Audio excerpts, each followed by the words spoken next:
যারা আসছেন তারা ব্যক্তিগতভাবে যেন এখানে পৌঁছাতে পারে তার সুব্যবস্থা করুন। এখন আমরা প্রোগ্রাম চালিয়ে দেব। আমরা আমাদের ভোগালী 2 নম্বর অঞ্চল থেকে বলার জন্য সুযোগ দেব আসেম বিল্লাহ ভাইকে। আসেম বিল্লাহ ভাইকে এই বিষয়ের উপর কিছু বলার জন্য অনুরোধ করছি।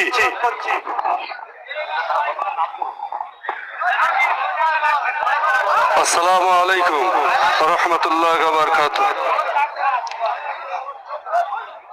আপনারা ইতিপূর্বে শুনেছেন 14ই ফেব্রুয়ারি আজকে শিয়ালদা চত্বরে আমাদের যাওয়ার কথা ছিল। 14ই এপ্রিল যে কোনো কারণে আমরা সেইখানে যেতে পারিনি। আজকে আমাদের সোনপুর বাজারে জমায়েত। আজকের কোনো পার্টির আমাদের মিটিং ছিল না। আজকের সমাবেশটা আমাদের ওয়াকফ প্রপার্টি মোদী সরকার যেটা হরণ করতে চাইছে এর প্রতিবাদে আমাদের জমায়েত হওয়ার কথা ছিল, কিন্তু আমাদের প্রশাসনের তরফ থেকে অনেক মানুষ বাধার সম্মুখীন হয়েছে। এই ওয়াকফ সম্পত্তিটা কি? আমাদের পূর্বপুরুষরা ওয়াকফে লিল্লাহ করেছিলেন, আল্লাহর রাস্তায় দান করেছিলেন।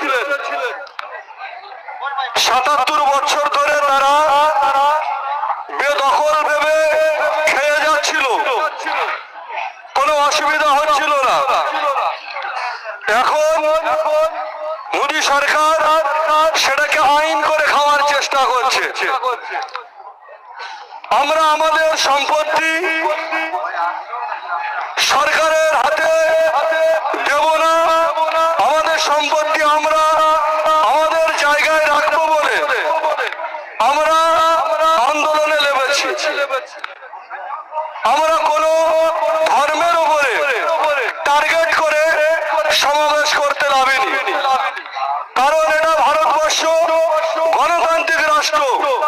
এ রাষ্ট্রে হিন্দুর যেমন অধিকার আছে, দলিতের যেমন অধিকার আছে, আদিবাসীর যেমন অধিকার আছে, মুসলমানেরও তেমন অধিকার আছে।